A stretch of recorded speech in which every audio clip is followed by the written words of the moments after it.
Hello नमस्कार सुप्रभात दोस्तों, मैं सतीश पाल अपने परिवार सिलेक्शन गुरुजी यूट्यूब चैनल पर आपका हार्दिक स्वागत है और अभिनंदन करते हैं। हम आशा करते हैं कि आप सभी स्वस्थ और मस्त होंगे और अपनी तैयारी को अच्छे क्रम में अच्छे लय में कर रहे होंगे। तो चलिए हम रोज़ की तरह आज भी अपने जीएस के 20 क्वेश्चन को लेकर आपके सामने आए हैं, जो कि यूपीपी एवं सीआरपीएफ ट्रेडमैन के एक्सपेक्टेड क्वेश्चन को लेकर आए हैं। ठीक है, तो चलिए हम अपने प्रैक्टिस सेट को आगे बढ़ाते हैं और हम अपना पहला क्वेश्चन देखते हैं। और हमारा पहला क्वेश्चन दिया है कि 1857 के विद्रोह के दौरान बेगम हजरत महल ने नेतृत्व कहाँ से किया था?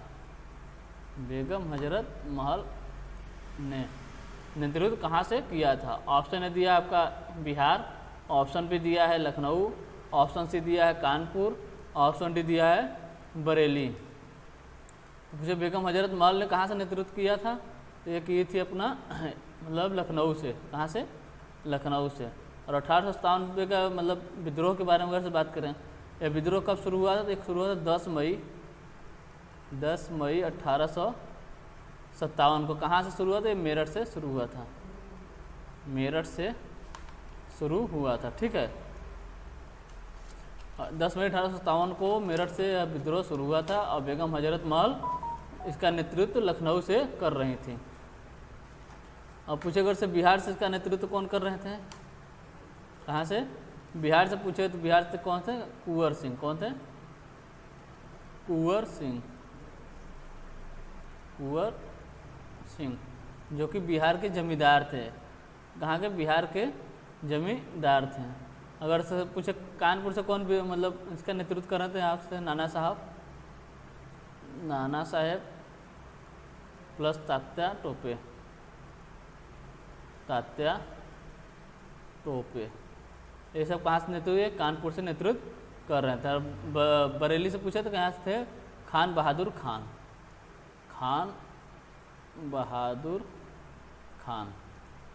ठीक है, तो चलिए अगला क्वेश्चन देखते हैं। अगला क्वेश्चन दिया है कि दुनिया का सबसे बड़ा देश कौन सा है? दुनिया का सबसे बड़ा देश, यहाँ पर कुछ मिस्टेक है, यहाँ पर होगा दुनिया का सबसे बड़ा महाद्वीप कौन सा है? दुनिया का सबसे बड़ा महाद्वीप, क्योंकि महाद्वीप दिया है, महाद्वीप यहाँ पूछेगा महाद्वीप कौन सा है? दुनिया का सबसे बड़ा महाद्वीप कौन सा है? ऑप्शन दिया आपका दक्षिण अमेरिका, ऑप्शन बी दिया है यूरोप, ऑप्शन सी दिया है उत्तर अमेरिका और ऑप्शन डी दिया है अफ्रीका। तो अगर हम क्षेत्रफल की बात करें तो सबसे बड़ा महाद्वीप कौन सा है? ये आपका एशिया महाद्वीप। कौन सा? एशिया महाद्वीप। इसके बाद कौन सा आता है? आपका अफ्रीका महाद्वीप। फिर आता है आपका उत्तर अमेरिका महाद्वीप। फिर आता है आपका दक्षिण अमेरिका महाद्वीप। कौन सा? दक्षिण अमेरिका महाद्वीप। फिर उसके बाद आता है आपका अंटार्कटिका। कौन सा? अंटार्कटिका महाद्वीप।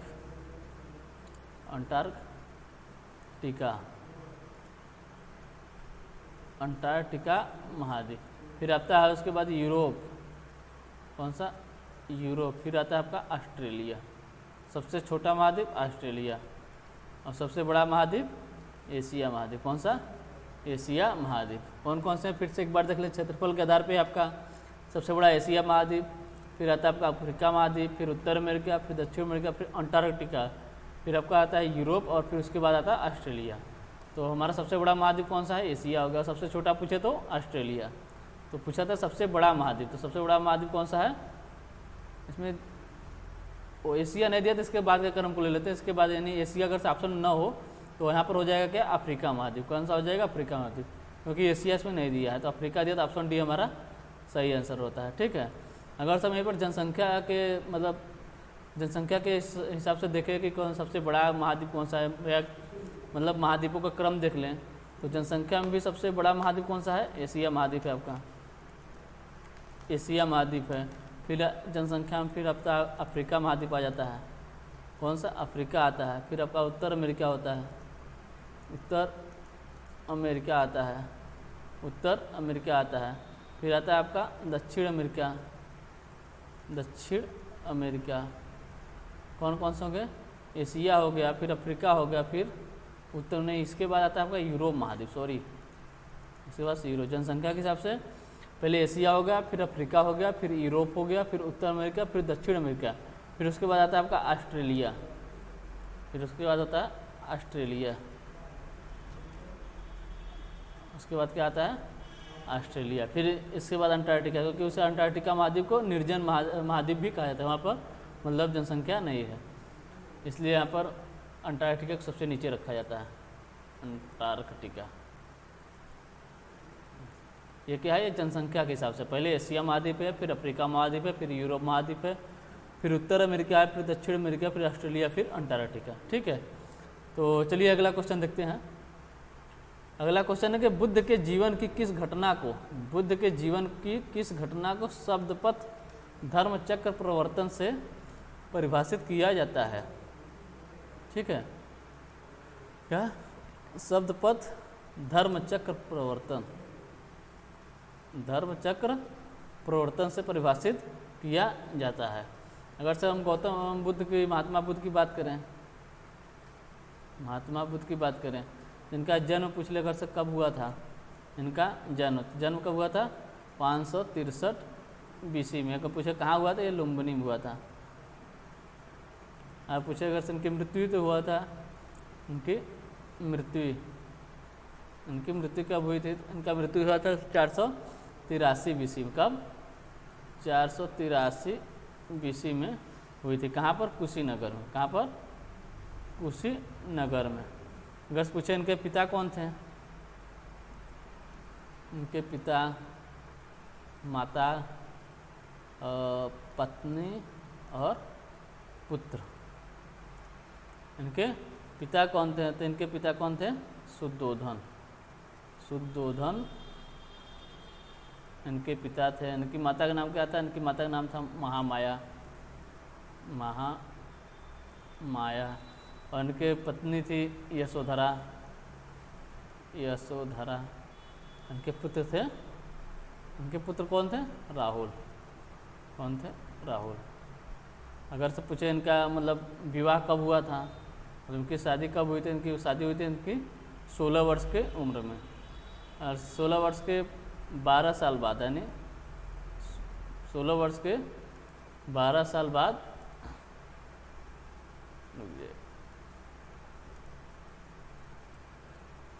इनकी शादी हुई थी 16 वर्ष की उम्र में। इसके 12 साल बाद इनके एक पुत्र की प्राप्ति हुई, और पुत्र जब मतलब पुत्र हुआ उसके 1 साल बाद इन्होंने गृह त्याग दिया, गृह त्याग कर दिया।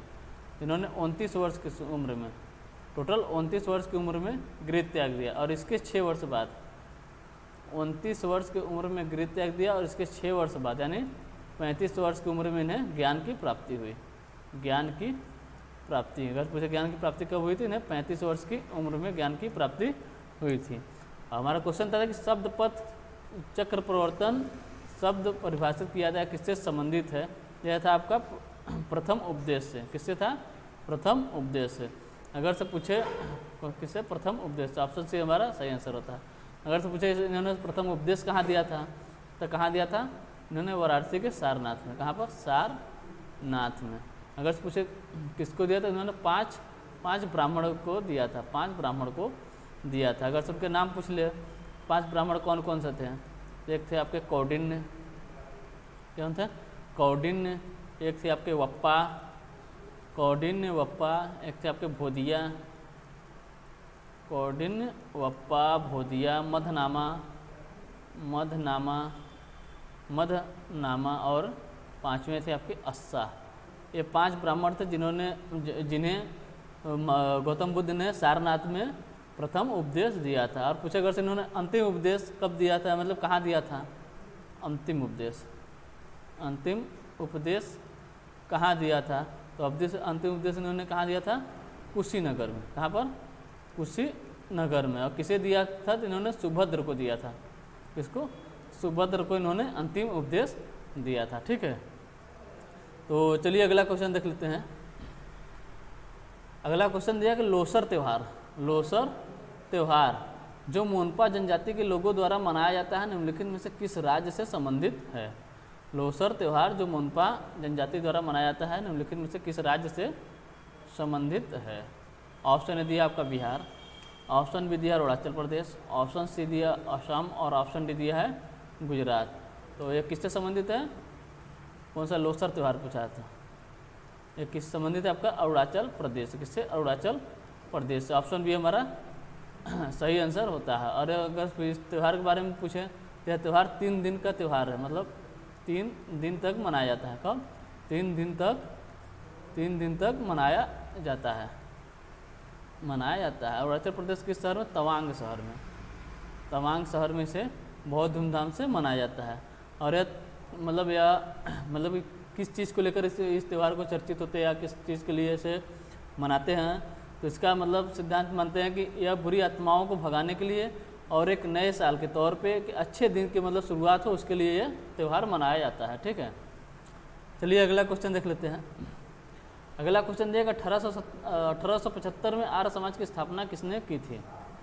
1875 में आर्य समाज की स्थापना किसने की थी। ऑप्शन ए दिया आपका स्वामी दयानंद सरस्वती, ऑप्शन बी दिया है ईश्वर चंद्र विद्यासागर, ऑप्शन सी दिया है स्वामी विवेकानंद, ऑप्शन डी दिया है पंडिता रमाबाई। ठीक है, मुझे 1875 में आर्य समाज की स्थापना किसने की थी। तो किसने की थी? स्वामी दयानंद सरस्वती ने। ऑप्शन ए हमारा सही आंसर होता है। अगर इनका मूल नाम पूछे तो मतलब इनका मूल नाम क्या है? इनका मूल नाम था आपका मूल शंकर इनका मूल नाम था। और इनके एक बुक है, इनकी बुक कौन सी है? तो इनकी बुक है एक सत्यार्थ प्रकाश।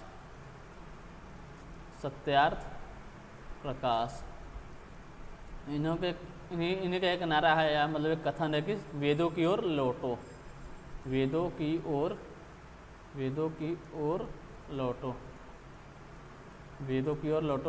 एक इसका कथन है।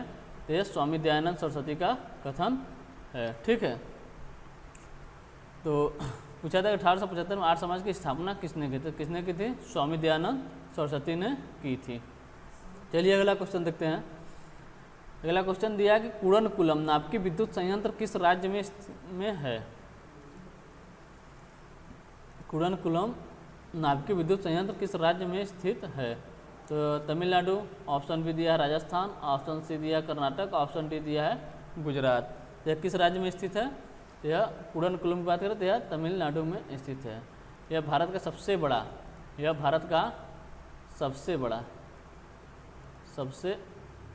बड़ा विद्युत संयंत्र है। ठीक है, सबसे बड़ा विद्युत संयंत्र है। अगर इसकी क्षमता पूछ रहे तो इसकी क्षमता है 6000 मेगावाट।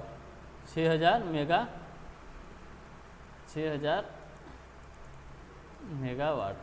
मेगावाट।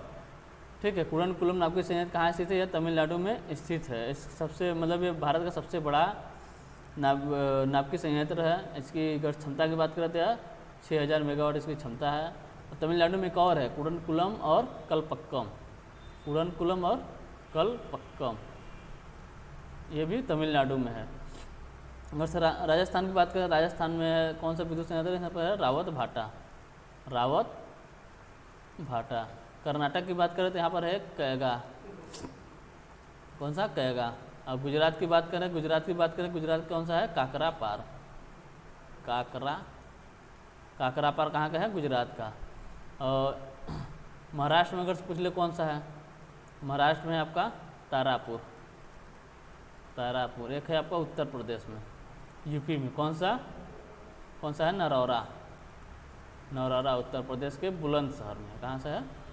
बुलंदशहर में कौन सा है?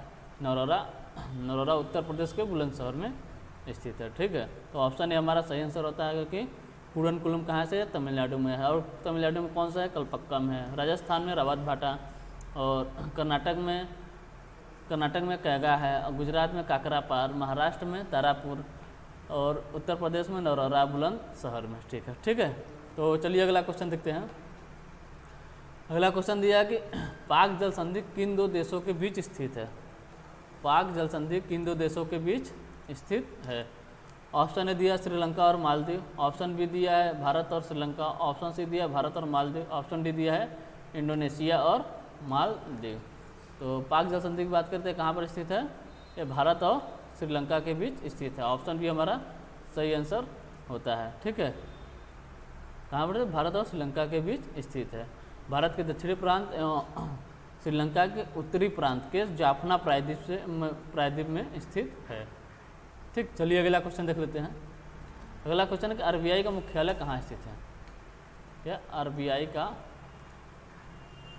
आरबीआई का मुख्यालय कहाँ स्थित है। ऑप्शन ए दिया है मुंबई, ऑप्शन बी दिया है नासिक, ऑप्शन सी दिया है पुणे, फिर ऑप्शन डी सी दिया है नई दिल्ली, ऑप्शन डी दिया है पुणे।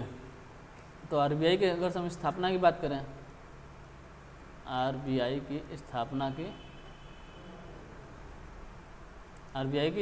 की बात करें, क्या रिजर्व बैंक ऑफ इंडिया की स्थापना कब हुई थी। ये हुई थी आपका 1 अप्रैल 1935 को, 1 अप्रैल 1935 के। इसकी मतलब अधिसूचना या कब जारी थी 1935 के, और 1934 में इसका मतलब किस एक्ट के तहत या किस अधिनियम के तहत, या 1934 के अधिनियम के तहत यह पारित हुआ था। 1934 में यह पारित हुआ था और 1 अप्रैल 1935 को इसका स्थापना हुई थी। इसका हेडक्वार्टर की बात करते हैं मुंबई में है, इसके पहले कोलकाता में थी। और पूछे इसका राष्ट्रीयकरण कब हुआ था, तो 1 जनवरी 1949 को इसका राष्ट्रीयकरण हुआ था। कब, 1 जनवरी 1949 को इसका राष्ट्रीयकरण हुआ था। अब पूछे अगर से इसके पहले गवर्नर कौन थे, तो इसके पहले गवर्नर थे आपके सी.डी. देशमुख। सी.डी. देशमुख इसके पहले गवर्नर थे और ये फर्स्ट गवर्नर थे इसके, सी.डी. देशमुख। और वर्तमान में पूछे कौन है, वर्तमान में कौन गवर्नर है, वर्तमान में कौन है, शक्तिकांत दास वर्तमान में इसके गवर्नर हैं। ठीक है, 21 अगर पूछे इनका क्रम कौन सा है, तो 25वें नंबर के गवर्नर है। कौन से, 25वें नंबर के गवर्नर है। अगर पूछे 24वें नंबर गवर्नर कौन थे आपके, उर्जित पटेल थे। उर्जित पटेल 24वें नंबर के गवर्नर थे। चार्जर लगाए। 24वें नंबर के गवर्नर कौन थे, उर्जित पटेल थे। 23वें नंबर के गवर्नर कौन है, 23वें नंबर वर्ष पूछे कौन थे, तो थे आपके रघुराम राजन। कौन से, रघुराम राजन थे 23वें नंबर के गवर्नर। ठीक है, तो ऑप्शन ए हमारा सही आंसर होता है कि आरबीआई का मुख्यालय कहाँ स्थित है। आरबीआई का मुख्यालय कहाँ स्थित है, तो कहाँ पर स्थित है, मुंबई में आरबीआई का मुख्यालय स्थित है। ऑप्शन ए हमारा सही आंसर होता है। चलिए अगला क्वेश्चन देख लेते हैं। अगला क्वेश्चन दिया, आयकर विभाग द्वारा जारी किया गया एक कितनी अंकी संख्या है, मतलब यहाँ पर गलत दे दिया है। देखिए आयकर विभाग द्वारा जारी किया गया पैन, कौन सा, पैन कार्ड की बात कर रहा है। पैन एक कितनी अंकी संख्या है। ऑप्शन ए दिया आपका 10 अंकी संख्या, ऑप्शन बी दिया है 12 अंकी संख्या, ऑप्शन सी दिया 8, ऑप्शन डी दिया है 11।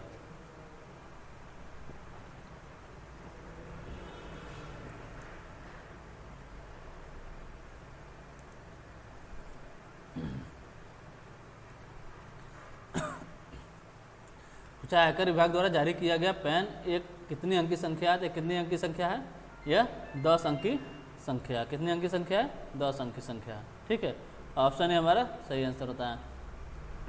अगर से पैन का फुल फॉर्म पूछ ले, पैन का फुल फॉर्म क्या होता है, परमानेंट अकाउंट नंबर।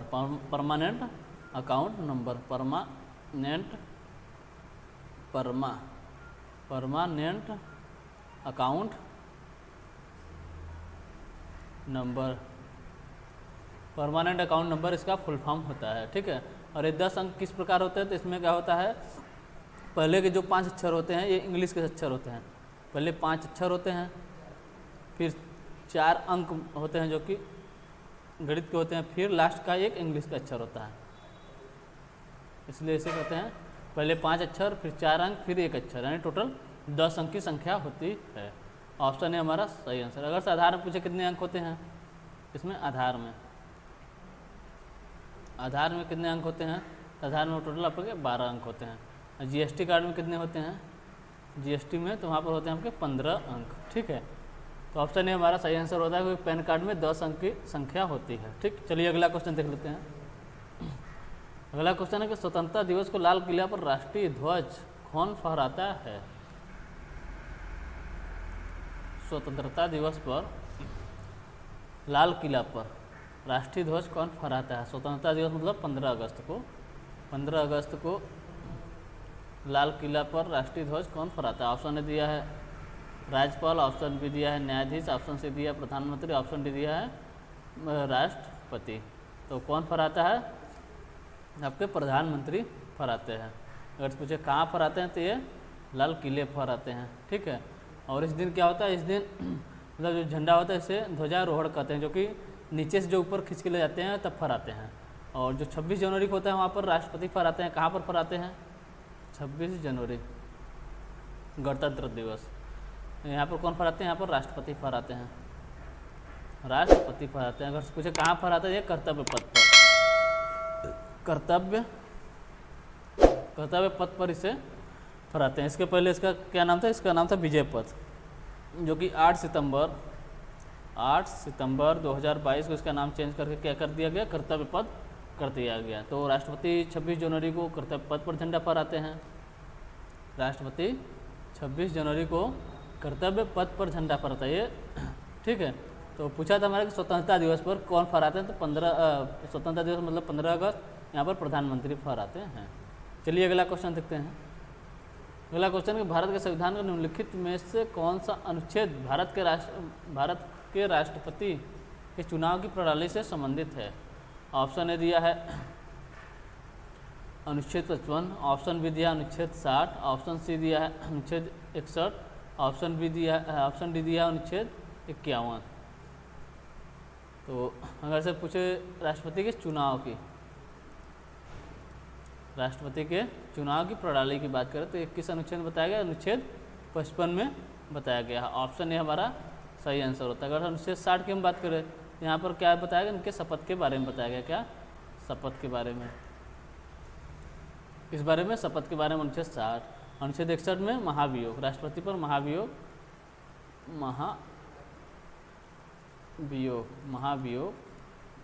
अनुच्छेद 61 में बताया गया। ठीक है, ऑप्शन ए हमारा सही आंसर होता है कि राष्ट्रपति की चुनाव प्रणाली अनुच्छेद 55 में बताया गया। चलिए अगला क्वेश्चन देखते हैं। अगला क्वेश्चन है कि निम्नलिखित में से कौन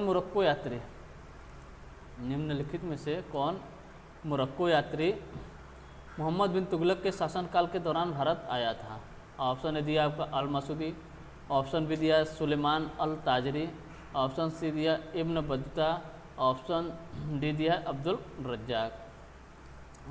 रज्जाक। ठीक है, अगर से मोहम्मद बिन तुगलक की बात करें यानी EMBT, मोहम्मद बिन तुगलक की, अगर से इसके कार्यकाल के बारे में बात करें, कार्यकाल का कब तक था, तो 1325 से 1351, यानी इसी के बीच में कौन आया था, मतलब इसके शासनकाल के दौरान इब्न बतूता आया था। कब आया था, यह था आपका 1333 में आया था। ठीक है, और इसे अगर से पूछे मोहम्मद बिन तुगलक ने क्या नियुक्त किया, इसे मोहम्मद बिन तुगलक ने काजी नियुक्त किया था। क्या नियुक्त किया था, दिल्ली का काजी।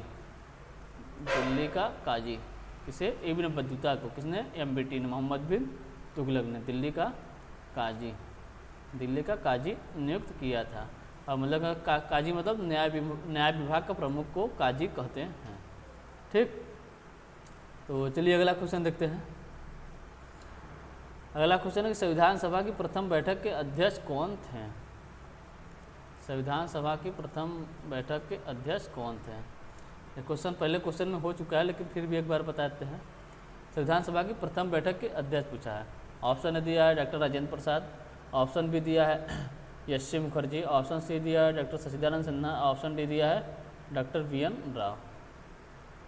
तो अगर हम संविधान सभा की बात करें, संविधान सभा के अगर से गठन पूछ लिया, संविधान सभा का गठन, संविधान सभा का गठन कब हुआ था, ये हुआ था आपका 6 दिसंबर 1946 को इसका गठन हुआ था। अगर इसकी प्रथम बैठक की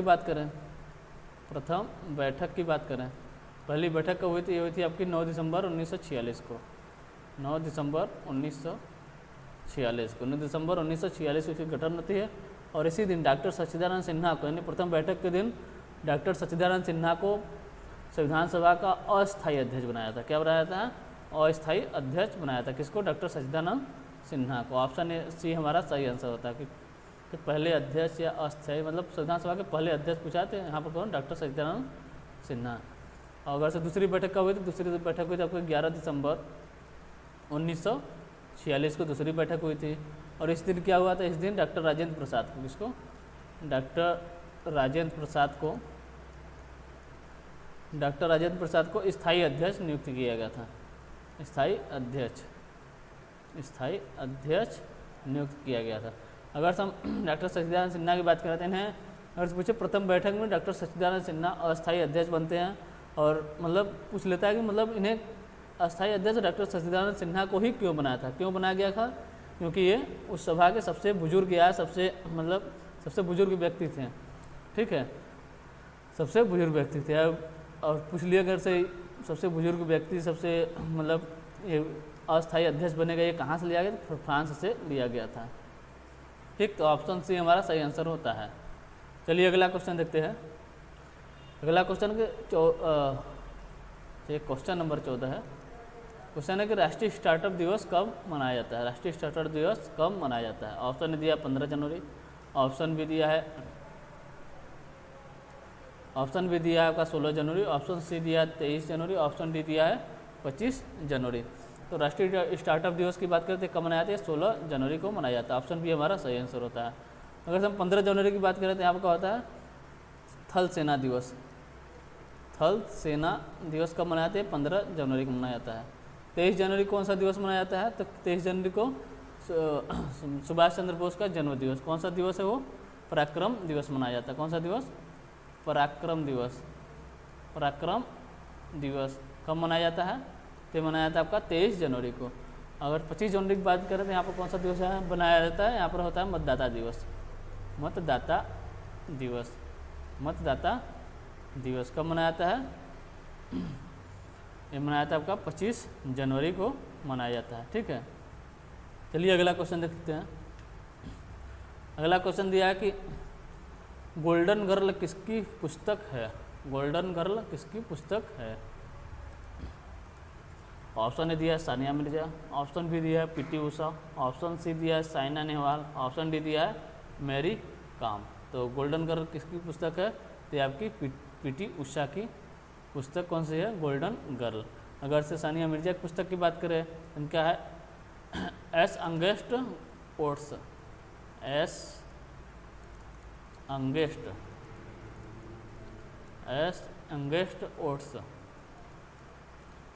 ओट्स ये किसकी पुस्तक है? ये सानिया मिर्जा की पुस्तक है। अगर साइना नेहवाल की बात करें तो उनका है प्लेइंग टू विन।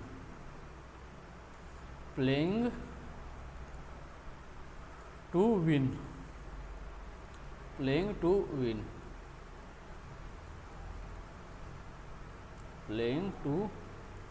विन ये किसकी पुस्तक है? साइना नेहवाल की पुस्तक है। अगर पूछे मैरी कॉम की कौन पुस्तक है तो इनका है अनब्रेकेबल।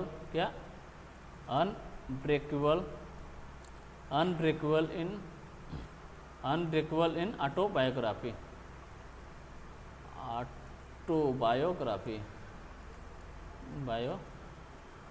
किसकी पुस्तक है? ये पुस्तक है MC मैरी कॉम की। ठीक है, तो ऑप्शन बी हमारा सही आंसर होता है। गोल्डन गर्ल पीटी उषा की पुस्तक है। चलिए अगला क्वेश्चन देखते हैं। अगला क्वेश्चन दिया है कि भारतीय जीवन बीमा निगम अधिनियम संसद द्वारा कब पारित किया गया था? भारतीय जीवन बीमा निगम अधिनियम संसद द्वारा कब पारित किया गया था? ऑप्शन है दिया आपका 1965 या 1965, ऑप्शन बी दिया 1956, ऑप्शन सी दिया है 1948 और ऑप्शन डी दिया 1971। तो भारतीय जीवन बीमा यानी LIC की इसकी बात करें अगर से तो ये कब हुआ था? जून 1956 में पारित हुआ था। जून 1956 में पारित हुआ था। अब पूछिए अस्तित्व में कब आया? तो ये आया था 1 सितंबर 1956 को। 1 सितंबर 1956 को ये अस्तित्व में आ गया था। अस्तित्व में कब पारित हुआ था? 1956 में। ऑप्शन बी हमारा सही आंसर होता है। ठीक है, चलिए अगला क्वेश्चन देखते हैं। अगला क्वेश्चन है कि भारत का एकमात्र ऐसा जिला कौन सा है। भारत का एकमात्र ऐसा जिला कौन सा है जो 4 राज्यों को स्पर्श करता है, जो 4 राज्यों को स्पर्श करता है। ऑप्शन ए दिया ललितपुर, ऑप्शन बी दिया सोनभद्र, ऑप्शन सी दिया सहारनपुर, ऑप्शन डी दिया है मथुरा। तो कौन सा जिला है जो 4 राज्यों को स्पर्श करता है, तो है आपका सोनभद्र। कौन सा?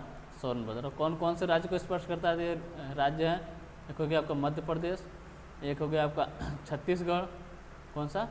छत्तीसगढ़, एक हो गया आपका झारखंड और एक बिहार। ये 4 राज्य हैं जिसे सोनभद्र स्पर्श करता है। अगर हम ललितपुर के बारे में बात करें तो ये एमपी से 3 ओर से घिरा हुआ जिला है, मध्य प्रदेश से 3 ओर से घिरा है। कौन? ललितपुर 3 ओर से घिरा है। किससे? एमपी से 3 ओर से घिरा कौन सा है? कौन सा जिला है? ललितपुर, जो कि झांसी के पास सटा हुआ है। और सहारनपुर की हम बात करें, सहारनपुर को मतलब सहारनपुर कितने राज्य को स्पर्श करता है? 3 राज्य को स्पर्श करता है। कौन कौन से हैं वो है आपका एक हरियाणा और हिमाचल प्रदेश और एक है आपका उत्तराखंड। ये 3 राज्यों को कौन सा? यूपी के सहारनपुर जिला स्पर्श करता है। मथुरा की बात करें तो ये 2 राज्यों को स्पर्श करता है। कौन कौन से? एक है राजस्थान और एक हरियाणा। ये 2 राज्यों को कौन सा जिला स्पर्श करता है? ये मथुरा स्पर्श करता है। ठीक है, चलिए अगला क्वेश्चन देखते हैं।